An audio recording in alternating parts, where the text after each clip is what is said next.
자, 함께 은혜 받으실 하나님의 말씀은 사무엘 하 9장 1절에서 8절 말씀을 한 목소리로 읽습니다. 시작.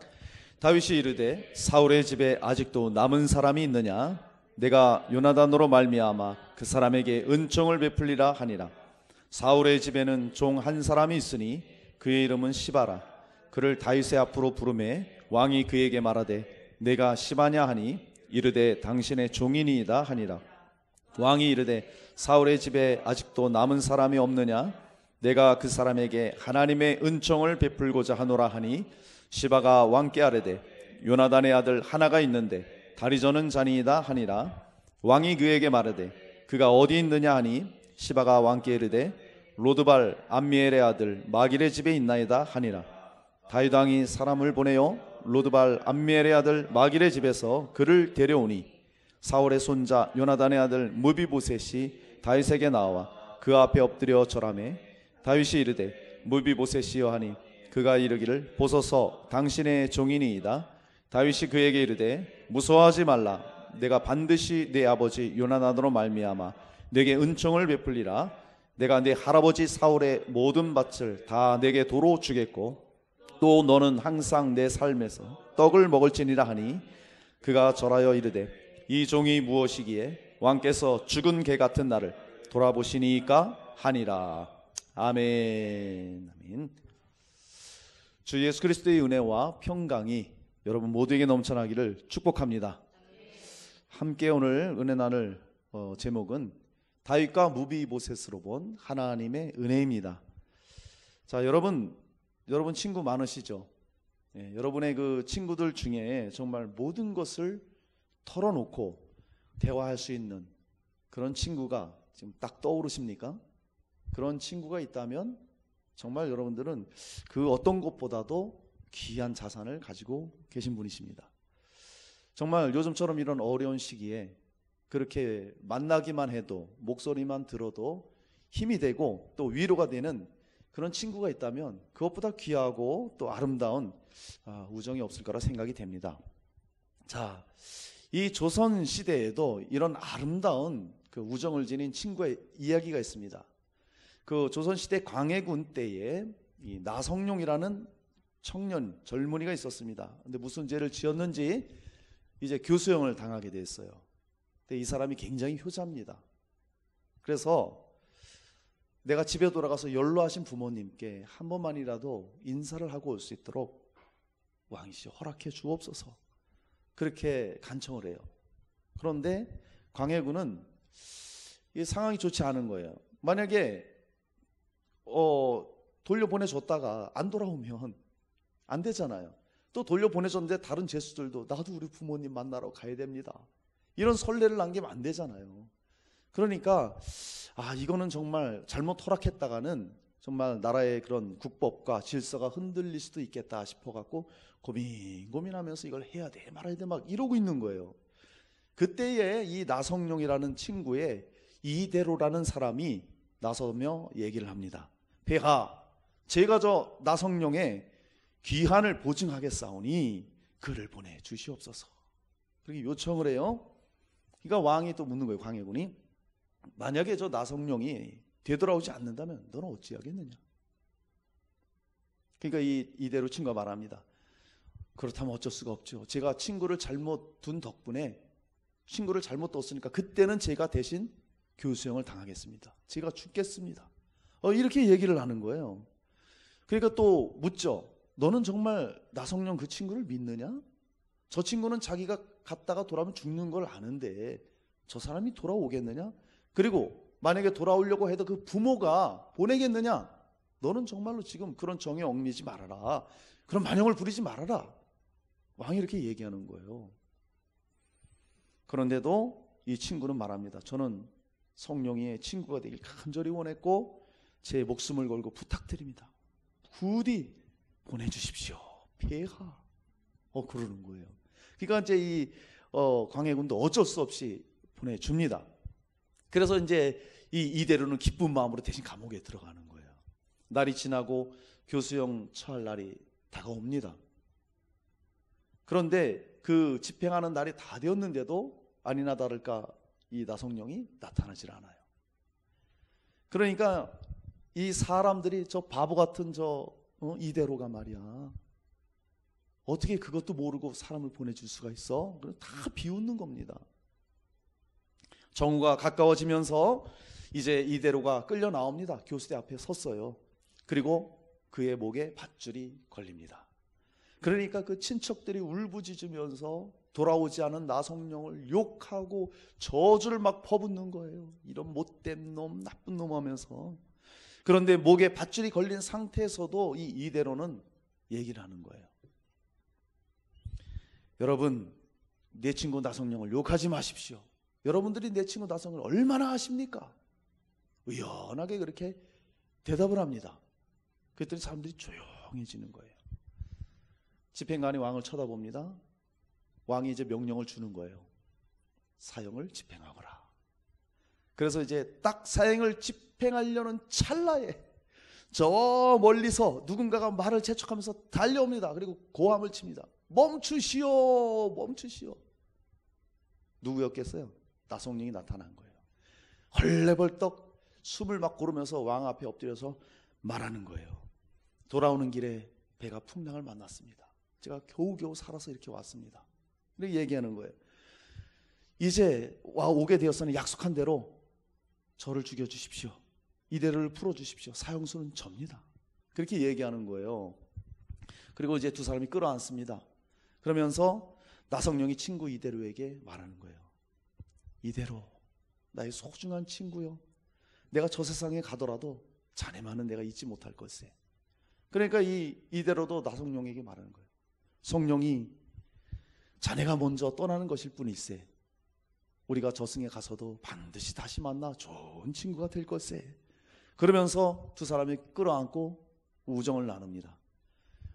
사람들이 비웃다가 그 모습을 보고 조용해집니다. 탄식이 흘러나오는 거예요. 그 모든 것을 보고 있던, 너무나도 담담한 두 사람의 그런 모습을 보고 있던 이 광해군이 이제 지켜보고 있었죠. 교성시키려고 하는 그 찰나에 광해군이 소리를 칩니다. 멈춰라. 그리고 내려오는 거예요. 단상에서 내려와서 그 두 사람 앞에 서서 조용히 얘기를 합니다. 부럽다. 내 모든 걸 다 주고라도 너희 두 사람 사이의 그 아름다운 우정을 내가 가지고 싶구나. 그래서 한참을 두 사람을 찾아봅니다. 그리고 다시 단상으로 올라가는 거예요. 올라가서 그리고 큰 소리로 말합니다. 왕의 권위로 내가 명하노라. 저 두 사람을 모두 방면토록 하라. 비록 죄를 지었지만 두 사람이 조선의 젊은이라는 게 너무나도 자랑스럽도다 하면서 방면시켜준 거예요. 사면을 시켜준 거예요. 모여있던 모든 사람들이 환호성을 지르면서 두 사람이 또 방면을 기뻐한 이런 일이 있었다는 거예요.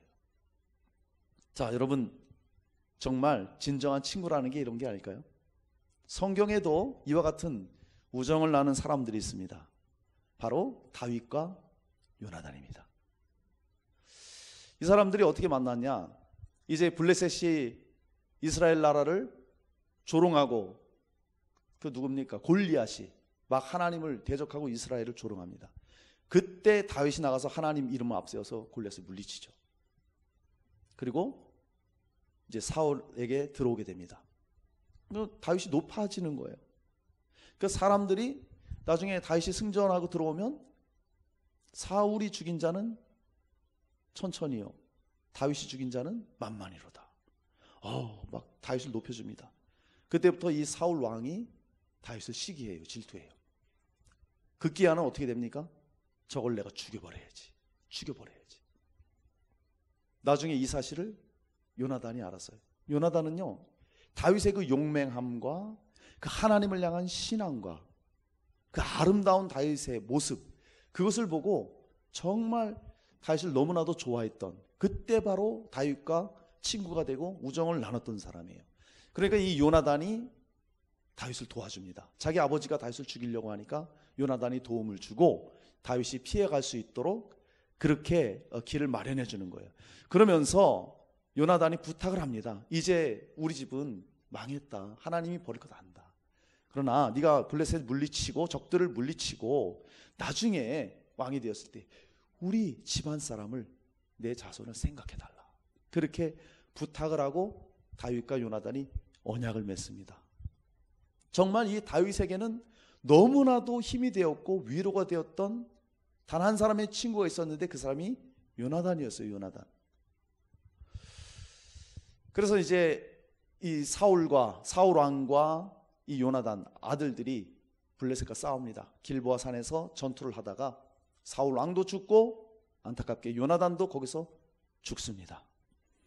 자, 이제 사울 왕과 요나단 죽으니까 광야에 있던 다윗의 세력들이 재정비하면서 이제는 통일 왕국의 이스라엘의 왕이 되는 거예요.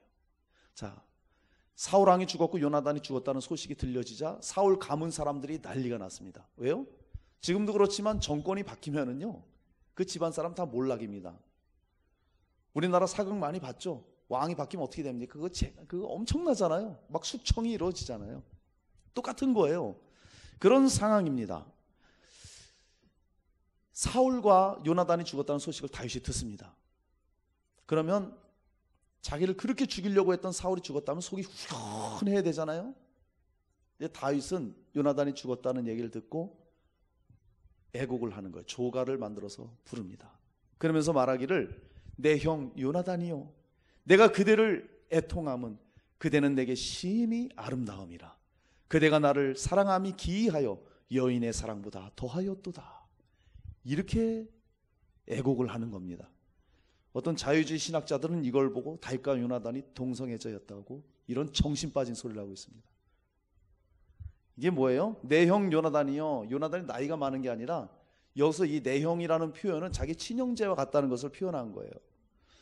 그 다음에 내게 심히 아름다움이라, 이게 뭐 외적인 아름다움이 아니라 정말 요나단은요 목숨을 다해서 다윗을 건져줬어요.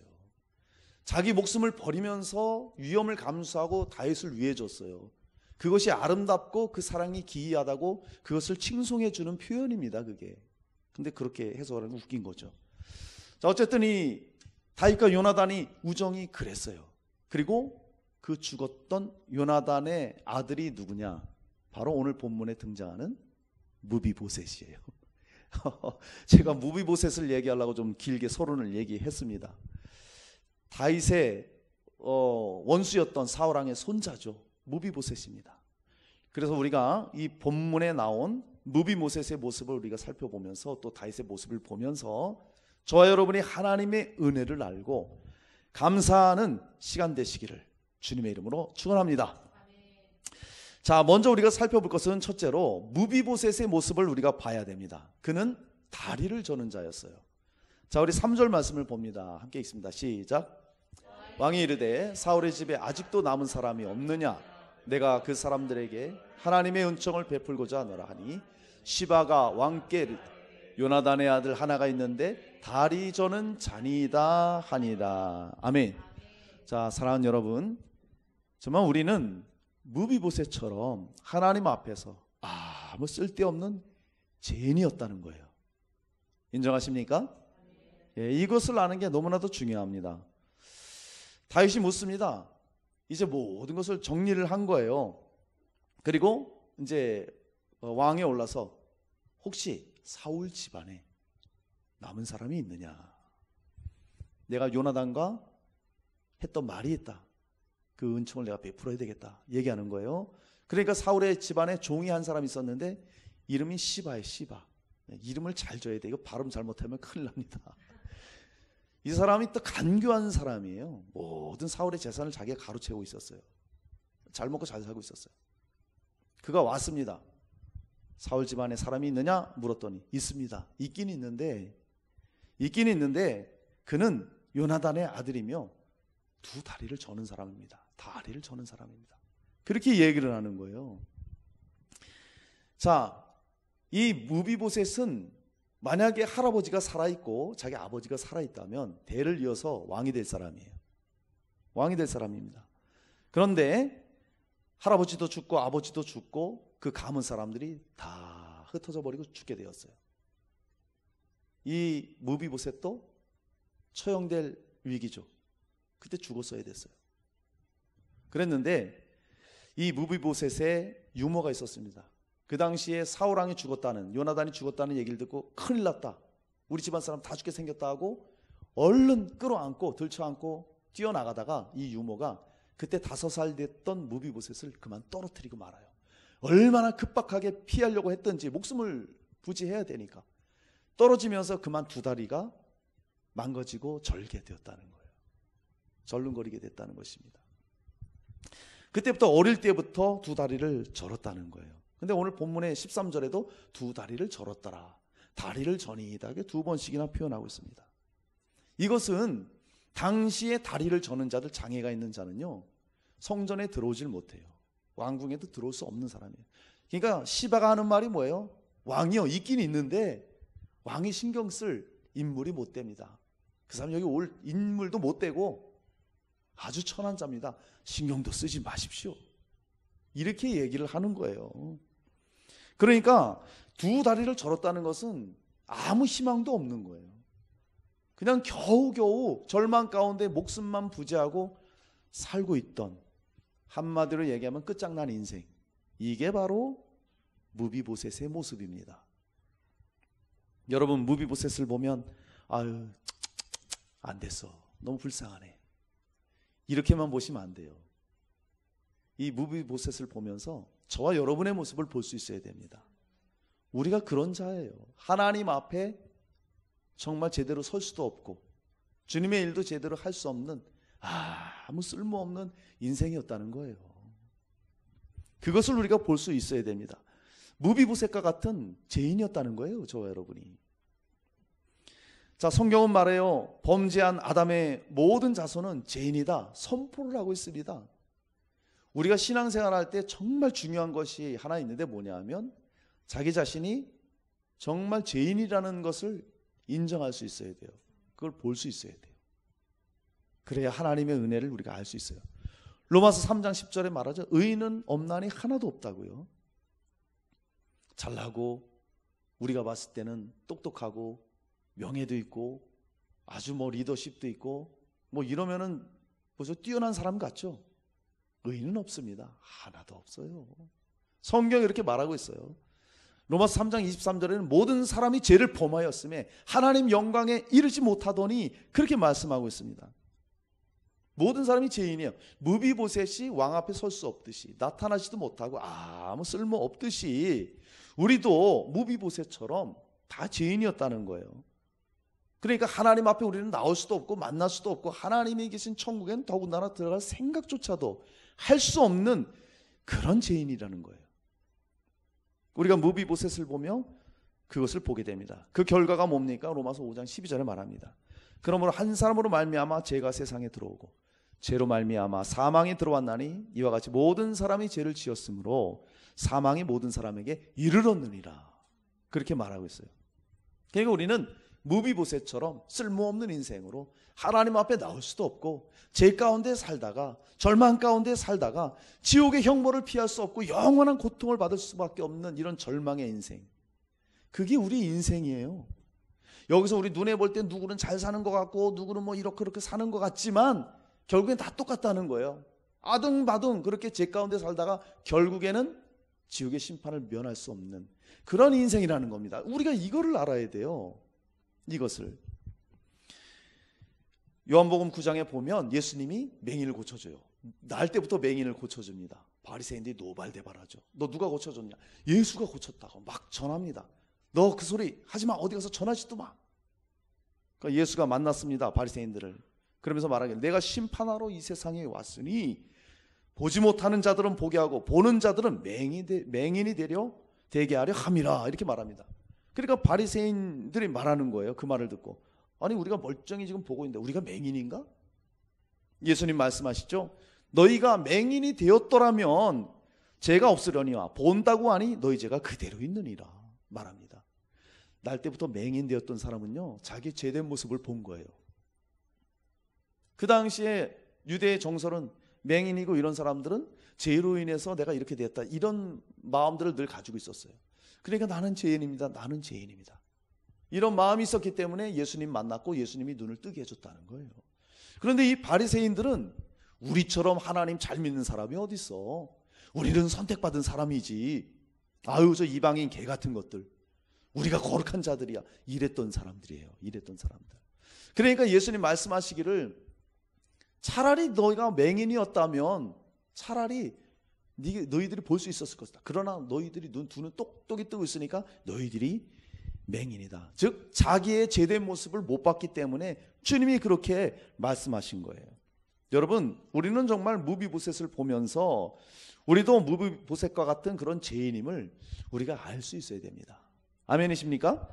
네, 무비보셋 두 다리를 절었어요. 정말 아무 쓸모없는 자입니다. 절망했고 무기력 속에서 삶을 살다가 인생을 종쳐야 되는 그런 사람이었어요. 할아버지, 아버지 요나단이 살아있었다면 정말 대를 이어서 왕위에 오를 사람이었는데 그 모든 것들을 잃어버렸죠. 여러분, 우리가 생각해야 될 게, 저와 여러분도 정말 하나님의 형상대로 지음을 입었습니다. 할렐루야. 그런데 죄로 인해서 그 모든 권리를, 자녀의 그 모든 권리를 다 잃어버렸어요. 그리고 다 마귀의 자녀가 되어갖고 이 세상에서 희망도 없이 살아왔던 그런 인생이었습니다. 여러분, 그래요. 하나님을 떠난 인생은 정말 하나님 앞에 제대로 설 수가 없는 것입니다. 하나님의 일도 할 수도 없고요. 그러니까 무비보셋처럼 아무것도 쓸데없는 그런 사람이라는 거예요. 영적으로 보면 아무리 잘난 것 같아도 죄로 인해 두 발을 절고 있는 그런 모습과 별반 다를 게 없다는 것입니다. 여러분, 그러니까 우리는 제된 모습을 볼 수 있는 게 은혜라는 사실을 알아야 돼요. 어떤 사람들은 건강한 두 발로 열심히 잘 살고 있어요. 그러면서 내가 뭐 죄인이야, 나처럼 양심껏 이렇게 살면 잘 사는 거 아닌가? 이런 착각을 가지고 사는 사람이 지금 세상에 거의 다 사람들이 그렇게 살아가고 있다는 거예요. 여러분, 병 중에서 진짜 무서운 병이 있는데 그게 뭐냐면은 무통증 병입니다. 자기가 아픈 걸 몰라요. 이게 정말 심각한 거예요. 그러니까 어떤 신경계통에 문제가 생겨서 이 어떤 육체와 뇌에 이런 아픔이 전달되지 않는 거예요. 그러니까 이 사람은 뭐 어디 찔려서 피가 나도 통증을 못 느껴요. 어디 뭐 부딪혀서 뼈가 부러져도 통증이 없어요. 맞아도 통증이 없어요. 아픔을 모르는 거예요. 좋을 것 같죠? 뭐 감각 없이 살다가 속에 죽을 병이 왔어요. 아픔이 없으니까 그렇게 살다가 그냥 어느 날 가버리는 거예요. 통증을 모르는 게 이렇게 무서운 거예요. 자, 그것처럼 우리가 죄인임을 모른다면 그것처럼 무서운 것이 없다는 거예요. 죄인임을 모르고 살아간다면 나는 뭐 잘 살고 있는데 뭐 나는 그래도 남에게 피해를 주지 않고 누가 봐도 난 도덕 윤리적으로 나는 흠이 없는 사람이야. 이것은 자기가 죄인임을 모르는 사람들이에요. 무통증병과도 같은 것이죠. 그렇게 죄에 대한 감각이 없다면 그렇게 살다가 죄값으로 망하고 영원한 지옥 형벌을 피할 수 없는 거예요. 그런데 자기가 죄인임을 봐요. 이런 사람들은요, 아파요. 여러분, 죄를 지면 마음 편해요? 안 편해요. 이 강단에서 죄를 딱딱 지적해 보세요. 여러분, 마음이 편해요? 찔려요. 찔림을 받는다고요. 아픈 거예요. 죄인임을 안다면 불편하고 아프고 때로는 수치스럽고 힘들 때가 있어요. 근데 그게 사는 길이에요. 자, 보세요. 아프면 어떻게 돼요? 병원 갑니다. 여기가 아파요, 저기가 아파요. 검사 받고 의사가 고쳐주는 거예요. 우리가 죄인임을 알면 말씀을 통해 찔림 받고 불편하고 수치스럽고 이런 모습을 가지고 우리 주 예수님 앞에 나오면 주님이 고쳐주시는 거예요. 주님이 회복시켜 주시는 거예요. 할렐루야. 그러니까 무비보셋처럼 우리가 모두 하나님 앞에 죄인 되었다는 사실을 아는 것이 그렇게 중요한 것입니다. 실제로 이 세상의 삶을 보면 두 발 멀쩡히 가지고 잘 사는 사람들이 있습니다. 그런데 실제로 그 사람들이 두 발을 저는 사람이요, 또 어떤 사람들은 발을 절어도 정말 믿음으로 잘 사는 사람들이 있어요. 우리는 어느 쪽입니까? 여러분, 정말 두 발이 멀쩡해도 특히나 코로나 시대를 맞이하면서 많은 사람들이 예배 자리에 오기를 꺼려합니다. 그리고 기도의 자리에 오는 것도 꺼려해요. 자기의 발걸음을 옮겨서 전도의 자리에 나가는 것도 꺼려합니다. 두 발 멀쩡해도 그 사람은 벌써 무비보셋처럼 절고 있는 사람이에요. 그런 사람이라는 거예요. 여러분, 하나님은 우리에게 요구하십니다. 너희들 무비보셋 같지 않느냐? 두 발 절고 내 앞에 설 수도 없고 쓸모없는 인생 아니냐? 아무것도 할 수 없는 그런 사람이 아니냐? 너희들 모습을 보고 겸손하게 그것을 인정하거라. 주님은 이것을 원하시는 거예요. 먼저 우리가 죄인됨을 하나님 앞에 보기를 원하세요. 이것이 왜 중요합니까? 이걸 알아야 하나님의 사랑이 얼마나 큰지, 하나님의 그 은혜가 너무나도 귀하고 감사한 사실을 알게 되는 거예요. 아까도 저는 찬양 부를 때 하늘을 두루마리 삼고 바다를 먹물 삼아도 그 크신 하나님의 사랑 다 기록할 수 없겠네 하는데 눈물이 핑 도는 거예요. 제가 그랬던 사람이니까요. 정말 어느 분이 그 곡을 쳤는지 너무나도 표현 잘했다. 정말 그렇습니다. 우리는 하나님의 그런 사랑을 입은 자들이에요. 그런 은혜를 입은 자들이에요. 그렇기 때문에 무비보셋처럼 나는 정말 쓸모없는 인생에 이런 죄인이구나, 이것을 보는 사람이 하나님의 그 십자가의 은혜와 그 사랑이 얼마나 큰지를, 소중한지를 알게 되는 것입니다. 자, 사랑하는 여러분, 무비보셋 같이 저와 여러분은 죄인된 모습을 인정할 수 있어야 돼요. 아멘이시죠? 그래서 주님의 긍휼을 구하며 살아가시는 저와 여러분 되시기를 주의 이름으로 축원합니다.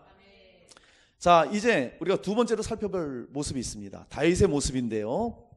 자, 먼저 무비보셋을 찾았다고 말씀하고 있어요. 자, 우리 4, 5절 말씀 함께 읽습니다. 시작. 왕이 그에게 말하되 그가 어디 있느냐 하니 시바가 왕께 아뢰되 로드발 암미엘의 아들 마길의 집에 있나이다 하니라. 다윗 왕이 사람을 보내어 로드발 암미엘의 아들 마길의 집에서 그를 데려오니. 아멘. 자, 여러분, 다윗이 먼저 무비보셋을 찾아줬다는 거예요. 그렇듯 예수님이 먼저 죄인된 우리를 찾아와 주셨다는 것입니다. 이게 너무나도 중요합니다. 다윗이 묻습니다. 시바에게 사울의 집 사람 있느냐? 무비보셋이 있습니다. 전원자입니다. 그가 어디 있느냐? 바로 묻습니다. 다윗이 이때가 어느 때냐 하면은 외적으로는 굉장히 아주 강해져서 영토 확장을 다 했고 내적으로는 나라가 아주 기반이 튼튼한 때예요.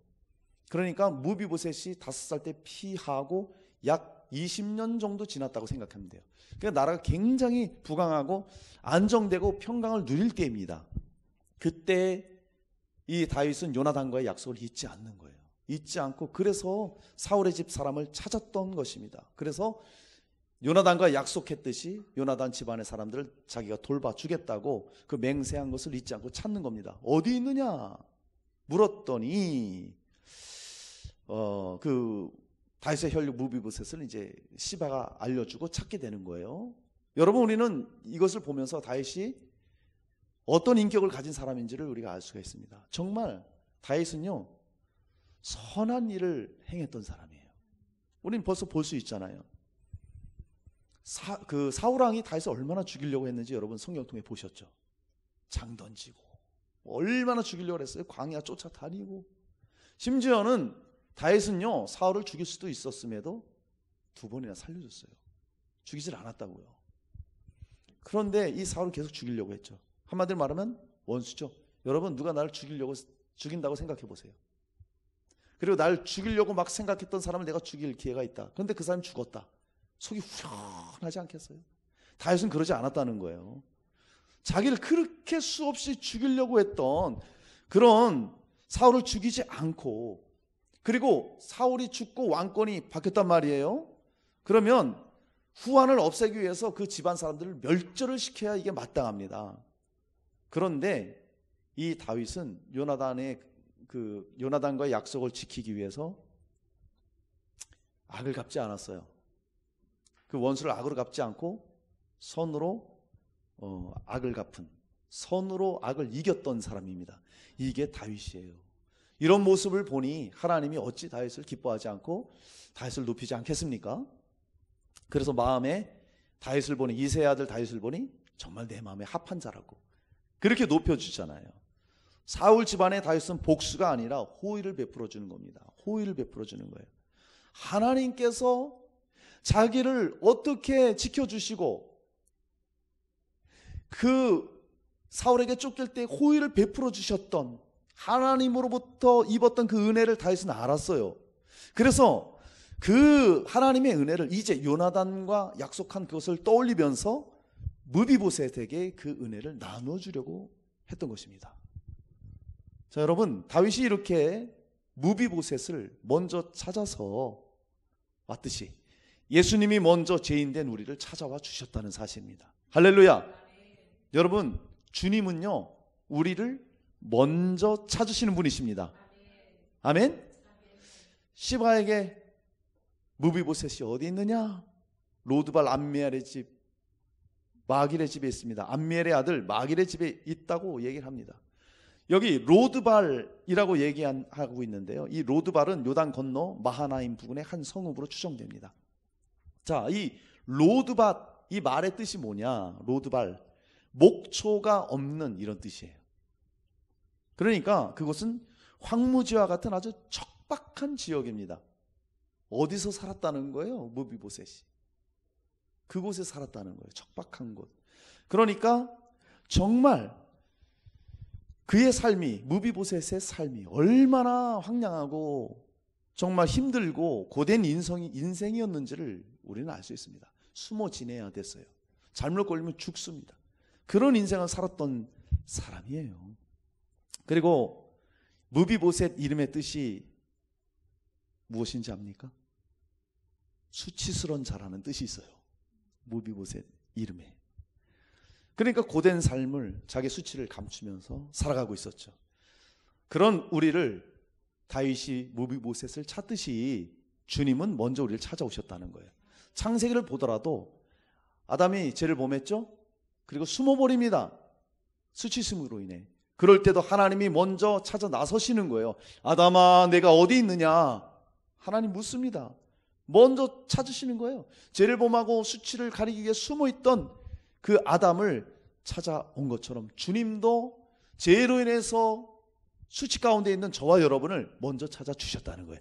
할렐루야. 이것이 하나님의 은혜입니다. 무비보셋은 자기 힘으로 아무것도 할 수 없어요. 수치를 안고 살아가던 그런 사람입니다. 그런 자기를 다윗 왕이 찾은 거예요. 무비보셋과 같은 죄인이요 수치를 감추며 살던 우리들 예수님이 찾아오셨다는 것입니다. 할렐루야. 먼저 찾아오셨다는 거예요. 주님은 성경의 약속대로 먼저 우리를 찾아주셨습니다.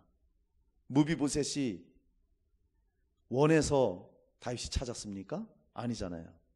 다윗이 요나단과의 그 언약, 약속을 생각하고 그 맹세를 생각해서 오랜 시간이 지났음에도 그 후에 무비보셋을 찾았다는 거예요. 그처럼 우리가 뭐 원해서 예수님이 찾아주셨어요? 아니라는 거예요. 하나님께서 죄인인 우리를 살리시겠다고 성경에 약속해 주셨습니다. 아담에게 가죽옷을 입히시면서 그리고 말씀하셨죠. 여자의 후손이 너의 발꿈치를 상하게 하고 악한 뱀의 후손이 너의 발꿈치를 상하게 할 것이나 여자의 후손은 너의 머리를 상하게 할 것이다. 주님을 보내실 것을 벌써 창세기에 말씀하시면서 그 약속을 하나님은 우리에게 해 주셨다는 거예요. 그 약속대로 독생자 예수 그리스도를 보내시고 우리를 찾아오셨다는 거예요. 할렐루야. 이게 은혜입니다. 인간의 타락 이후에 정말 죄와 허물로 죽은, 그래서 우리가 하나님과의 관계가 완전히 끊어져 버렸잖아요. 그러니까 하나님의 형상을 온전히 지니지 못하는 그런, 영적으로 보면 다리를 저는 사람이었다 이거예요. 저 여러분이.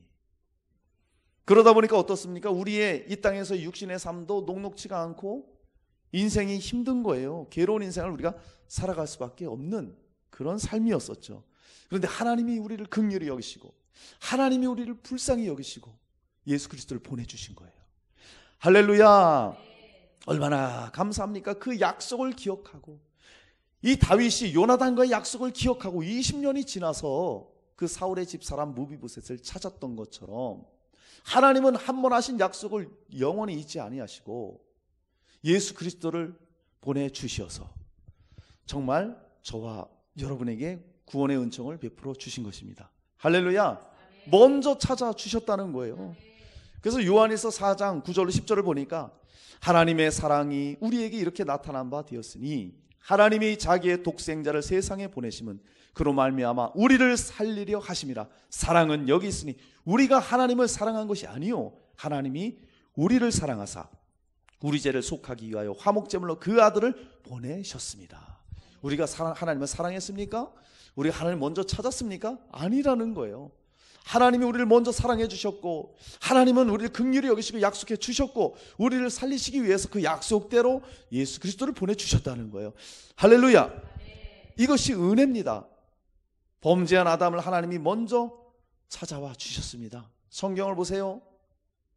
애굽에서 살인하고 미디안 광야로 도망 나와서 살고 있던 그 모세를 떨기나무, 불붙은 떨기나무 가운데 그 앞에서 모세를 찾아 주셨습니다. 이스라엘 백성들에게 성막과 또 성전을 허락하시면서 우리 하나님이 이스라엘 백성들에게 찾아와 주셨어요. 먼저 찾아와 주셨다는 거예요. 그리고 구약의 예언대로 예수님께서 육신을 입고 이 땅에 찾아오셨습니다. 이거 엄청난 사건이죠. 하나님이신 예수님이 우리처럼 육신을 입고 이 땅에 직접 우리를 찾아와 주셨다는 거예요. 할렐루야. 먼저 찾아와 주셨습니다. 이렇게 하나님은 먼저 찾으시기를 기뻐하셔요. 믿습니까? 그래서 성경을 보시면 99마리의 양을 두고 잃어버린 한 마리 양을 찾지 않습니까? 그 한 마리 양을 찾고 얼마나 기뻐하든지 잔치까지 벌입니다. 잃어버린 드라크마를 찾지 않습니까? 그것을 그 드라크마 하나를 찾고 얼마나 기뻐합니까? 둘째 아들이 집을 나갔어요. 이 아버지는 매일 찾아 나서는 거예요. 여기 서 있으면 내 아들 오지 않을까 매일매일 거기서 서 있습니다. 찾아가는 거예요. 여러분 예전에 그 가출 나간 그런 청소년들이 있어요. 그러면 가끔 이제 어떤 그 텔레비 프로에 나온 건데 그러면 이 부모님은 일도 다 접어두고 집 나간 자기 자녀를 찾습니다. 그리고 막 현수막도 붙여요. 전단지도 돌리고. 뭐라고 그렇게 붙여놓습니까? 모든 것을 용서할 테니 제발 집에만 돌아와다오. 이런 현수막 붙여놓고. 이게 부모의 심정이에요. 먼저 찾는다 이거예요. 먼저. 그렇듯이 우리가 하나님을 떠나 있고 정말 제대로 인생으로 하나님 앞에 제대로 나올 수도 없고 설 수도 없는 이런 사람인데 하나님은 예수 그리스도를 통해서 먼저 우리를 찾아주셨다는 거예요. 할렐루야. 예수님이 십자가에 죽으시고 그리고 부활하시고 승천하셨죠. 우리를 떠났습니까? 또 성령께서 우리를 찾아오셨습니다. 아멘. 하나님은 우리를 찾기를 기뻐하셔요. 그리고 결국에는 마지막 정말 재림하실 때에 그 부활 승천하신 예수님이 저와 여러분을 찾아와 주실 것입니다. 할렐루야. 여러분 하나님은 먼저 우리를 찾으시는 분이세요. 우리가 그러면 지금 행해야 될 것이 무엇입니까? 우리도 하나님과 단절되어 있는 이런 죄 가운데 살고 있는 사람들에게 우리가 전도하러 먼저 찾아가야 됩니다. 우리가 그렇게 행해야 될 삶이죠. 또 우리 삶 가운데 어떤 얽힌 문제로 인해서 단절되어 있는 사람들이 있습니까? 그러면 먼저 우리가 찾아갈 수 있어야 돼요. 먼저. 왜? 쓸모없는 우리를 주님이 먼저 찾아주셨어요. 아무 쓸데없는 무비보셋을 다윗이 먼저 찾아줬어요. 그것처럼 우리도 먼저 찾아가는 게 필요합니다. 아멘? 먼저 찾아갈 사람이 생각나는 사람이 있습니까? 그러면 꼭 찾아가시기 바랍니다. 찾아갈 형편이 못 되면 전화하시면 돼요. 전화로 격려해줘도 되고 또 만날 수 있다면 차 한잔하고 식사하면서 먼저 찾아줘서 이야기를 풀어간다면 얼마나 아름다운 그런 관계 회복이 일어나겠습니까? 자, 여러분 먼저 죄인을 찾아오신 예수님께 우리는 날마다 감사하며 살아가야 되겠죠.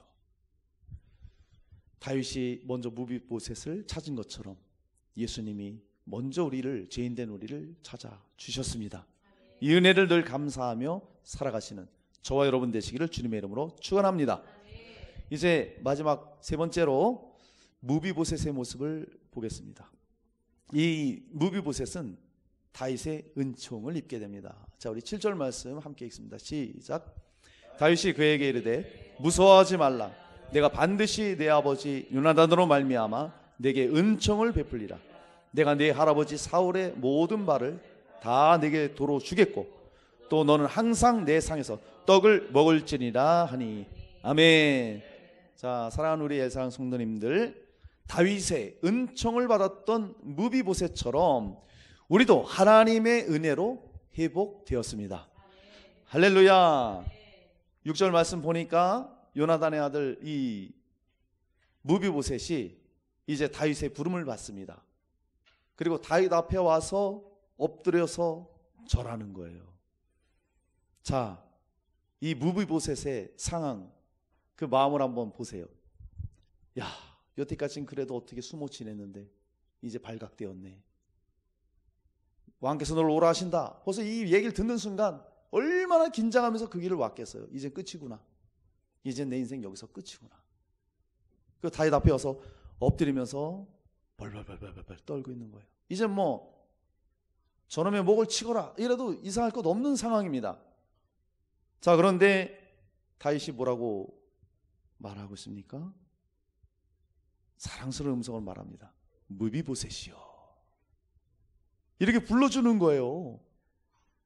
깜짝 놀라죠. 무비보셋이. 보소서 당신의 종입니다.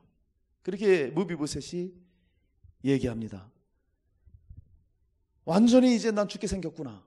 저놈의 목을 당장 쳐라. 이런 목소리가 나올 줄 알았는데 온유하고도 사랑스러운 음성으로 무비보셋이요. 불러주는 거예요. 하나님도 우리를 그렇게 부르십니다. 그렇게 불러서 저와 여러분 이 자리에 나와 있는 거예요. 원수로 보시고 우리를 불렀다면 끝장입니다. 사랑스러운 음성으로 우리 개개인의 이름을 다 불러주시고 불러주셨다는 거예요. 그러니까 이 무비보셋이 너무 깜짝 놀라면서 자기를 바짝 낮추면서 나는 당신의 종입니다. 이렇게 지금 얘기하고 있는 거예요. 그리고 벌벌 떨고 있는 그 무비보셋에게 얘기합니다. 무서워하지 말아라. 내가 반드시 내 아버지 요나단으로 말미암아 내게 은총을 베풀어 주겠다. 그렇게 얘기하고 있는 거예요. 그리고 사울에게 속한 네 할아버지에 속했던 모든 밭을 다 너에게 줄 것이다. 그리고 너는 항상 내 상에 와서 먹을 것이다. 이런 호의를 베풀어 주는 거예요. 이게 뭐 엄청난 은혜죠. 아무 쓸모 없고 원수 집안이고 모든 집안 사람 다 죽었고 자기만 남았는데 불림을 당해왔어요. 이젠 죽었거나 싶었는데 자기를 거두어주고 이름을 불러주면서 잃었던 자기 가문의 재산을 다 돌려주고 나아가서는 다윗의 상에 앉아서 밥을 먹게 해준다는 거예요. 이거 어마어마한 것이죠. 정말 쓸모없는 이런 사람임에 불구하고 다윗은요 이 무비보셋을 친아들처럼 사랑해 주는 거예요. 아무 조건 없이 사랑해 주는 거예요. 이것을 보니까 집 나간 탕자 생각나지 않아요? 집에 돌아오니까 어떻게 됩니까? 달려가 맞아주고 소 잡아서 잔치 벌여주면서 반지 끼워주고 신을 새로 신겨주고 옷을 새로 입히면서 신부를 완전 회복시켜 주잖아요. 무비보셋을 그렇게 하나님 다윗이 은혜로 회복시켜 준 거예요. 이것처럼 왕 되신 주님께서 저와 여러분의 모든 것들을 그렇게 잃었던 모든 것들을 회복시켜 주셨다는 거예요. 이것이 하나님의 은혜입니다. 은혜. 모든 것을 너에게 네 할아버지 사울의 거 모든 건 너에게 주겠다. 너는 항상 그리고 내 상에서 떡을 먹거라 말하고 있습니다. 그러니까 모든 그 왕의 신분을 다시 얻은 거예요. 그러니까 다윗의 식탁에 앉을 수 있는 것이죠. 그리고 다시 이전처럼 왕자의 신분을 회복하게 된 겁니다. 다윗과 함께 식탁을 함께 했다는 것은 다윗의 아들들과 함께 날마다 거기서 식사를 했다는 거예요. 뭐 어마어마한 은혜죠. 이 무비보셋은 다윗 왕이 자기를 불러주고 살려준 것만 해도 너무나도 황송한데 재산도 회복시켜줘, 식탁에서 먹게 해줘. 도저히 이해할 수 없는 그런 은혜를, 호의를 자기가 받은 거예요. 그러니까 뭐라고 표현한 줄 아세요? 절하면서 종이 무엇이기에 죽은 개 같은 나를 돌아보시나이까, 그렇게 말합니다. 마지막 그 8절에 나오잖아요. 죽은 개 같은 나라고 그렇게 표현을 해요. 이해 못할 사랑이죠. 여러분, 유대인들은 개를 아주 멸시했습니다. 율법에 아주 그 부정한 짐승. 그런데 죽은 개라고 표현했어요. 이 정도라면 아주 정말 죽은 시체, 개, 죽은 개, 가까이 해서도 안 되고 아주 부정한 것, 율법이 그렇게 규정된 거예요. 자기를 그렇게 표현했다는 거예요. 그러니까 가장 보기 싫고 가장 하찮은 사람으로 여겼다는 거예요, 이 무비보셋이. 그런 나를 어떻게 이렇게 은혜를 나에게 베풀어 주십니까? 죽은 개라고 표현했던 것은 왜 그랬나요? 다윗 왕의 은혜가 너무 큰 거예요. 너무 큰 거예요. 그리고 또 자신이 다윗 왕의 은혜를 받을 만한 가치가 없는 사람임을 자기 자신도 너무나 잘 알았어요. 그러니까 그렇게 얘기를 하는 겁니다. 죽은 개 같은 나를 어찌하여 나를 이렇게 거둬주십니까? 저도 옛날에 간증했지만은 내가 하나님 믿고 예수님을 믿고 내가 물었어요. 주님, 도대체 왜 나 같은 것을 구원해 주십니까? 주님, 왜 도대체 나 같은 것을 구원해 주십니까? 이 은혜가 너무 감격해서 울었던 그런 날들이 있었습니다. 이해가 안 되는 거예요. 그게 하나님의 사랑이에요. 그게 하나님의 은혜예요. 여러분을 하나님이 그렇게 불러주셨어요. 할렐루야. 그래서 모든 것들을, 잃어버렸던 모든 것들을 회복시켜 줬습니다.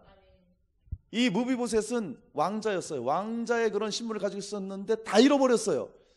그리고 죽을 입장이었어요. 그런데 다윗이 은혜로 불러서 왕자의 권리를 회복시켜주고 자기 식탁에서 함께 먹을 수 있는 어마어마한 은혜를 우리에게 주셨다는 거예요. 할렐루야. 자, 여러분, 이런 다윗이 무비보셋에게 베푼 이 은총이, 은혜가 실제로 예수 그리스도를 믿는 자들이 누리게 될 그런 은혜라는 것을 우리가 알아야 됩니다. 자, 보세요. 다윗이 무비보셋에게 무서워 말라, 무비보셋이요, 한마디 하니까 벌벌벌벌 떨었던 무비보셋의 긴장이 풀리면서 평안을 얻게 됩니다. 여러분, 예수 그리스도를 우리가 만나게 되면, 우리를 불러주시면 정말 무서워 떨고 불안한 이 세상 속에서 비로소 평안을 얻게 되는 거예요. 제 모든 두려움으로부터 우리가 진정한 평안을 얻게 된다는 거예요.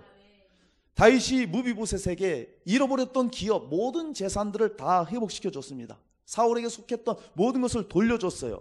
이것처럼 우리가 아담의 범죄로 인해서 우리가 기업을 잃었어요. 영원한 기업을 잃었는데 다시금 예수 그리스도를 통해서 예수 안에서 그 모든 기업들을 찾게 됐습니다.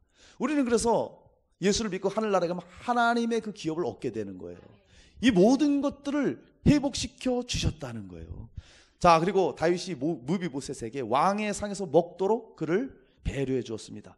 왕자의 신분을 회복시켜 줬다는 거예요. 그것처럼 우리도 예수 그리스도 안에서 하나님의 자녀가 되는 권세를 회복해 주었습니다. 할렐루야. 하나님의 자녀가 되는 권세를 회복하게 되고, 그래서 이 땅에서도 하나님의 자녀의 권세를 누리고 살다가 예수 그리스도께서 이 땅에 다시 오실 때 우리는 들림을 받고 천년왕국에서 함께 누리다 영원한 천국에서 무비보셋이 다윗의 식탁에서 매일매일 식탁을 함께 했듯이 우리는 영원한 천국에서 주님과 함께하며 영원한 복락을 누리며 다스리게 된다는 거예요. 할렐루야. 이것이 하나님의 은혜예요. 이런 엄청난 은혜를 우리가 받게 되었다는 것입니다.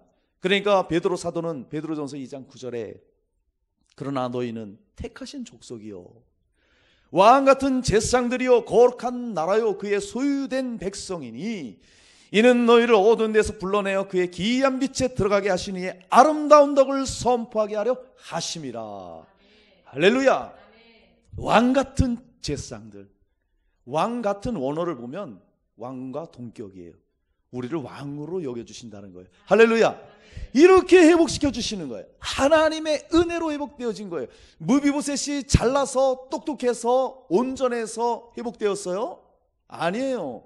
쓸모없던 사람이에요. 발을 절었어요. 아무것도 할 수 없는 사람, 그냥 죽을 수밖에 없었던 원수였던 사람, 그런데 다윗이 그 사람을 불러서 은혜를 베풀어서 모든 것을 회복시켰듯이 쓸모없는 인생이요 죄악으로 죽을 수밖에 없는 우리들을 하나님의 은혜로 불러주셔서 우리에게 왕같은 제사장, 하나님의 자녀의 권세를 주고 이 땅에서도 그 권리를 가지고 살 수 있게 은혜를 베푸시고, 그렇게 복된 삶을 살다가 주님 오셨을 때에 천년왕국에서 다스리고 그 위에 영원한 천국에서 함께 누릴 수 있는 엄청난 복을 우리에게 주신 거예요. 할렐루야. 이것이 하나님의 은혜입니다. 은혜. 하나님의 은혜가 얼마나 커요. 여러분, 요셉이 바로 왕의 은혜를 입었다 말합니다. 은혜를 입어서 애굽의 국무총리가 돼서요, 말이 국무총리지 왕권을 다 줬어요, 요셉에게. 그래서 그 권리를 행사를 하죠. 술람미 여인은 흑인이었어요. 네, 솔로몬 왕의 은혜를 입었어요. 그래서 왕비가 될 수 있었어요. 여러분 잘 아시는 에스더가요, 아하수에로 왕의 은혜를 입어서 왕비가 됐어요. 무비보셋 다윗의 은혜를 입고 왕권을 회복했습니다. 저와 여러분은요, 하나님의 은혜를 입어서 자녀로 회복되었습니다. 할렐루야. 이런 엄청난 은혜를 입게 되었어요. 그래서 계시록 3장 20절로 21절, 볼지어다 내가 문 밖에 서서 두드리노니 누구든지 내 음성을 듣고 문을 열면 내가 그에게로 들어가 그와 더불어 먹고 그는 나와 더불어 먹으리라. 이기는 그에게는 내가 내 보좌에 함께 앉게 하여 주기를, 내가 이기고 아버지 보좌에 함께 앉은 것과 같이 하리라. 할렐루야. 하나님의 약속대로, 예수님의 약속대로 우리는 주님과 영원히 함께 할 것입니다. 그리고 주님의 보좌에 함께 앉아 그 왕권을 누리는 은혜를 입게 된 것입니다. 사랑하는 여러분, 말씀을 정리하겠습니다. 오늘 저와 여러분은 이 다윗과 무비보셋의 모습을 살펴봤어요. 그리고 그 안에서 하나님의 은혜를 우리는 보게 되었습니다. 저와 여러분은 모두 하나님 앞에 죄인입니다. 그리고 다윗이 그 무비보셋을 먼저 찾은 것처럼 예수님이 먼저 저와 여러분 찾아주셨어요. 우리는 이 은혜에 감사해야 됩니다. 그리고 우리가 먼저 찾아갈 자들이 있다면 여러분 꼭 찾아가셔서 은혜를 베푸시고 호의를 베푸시기 바랍니다.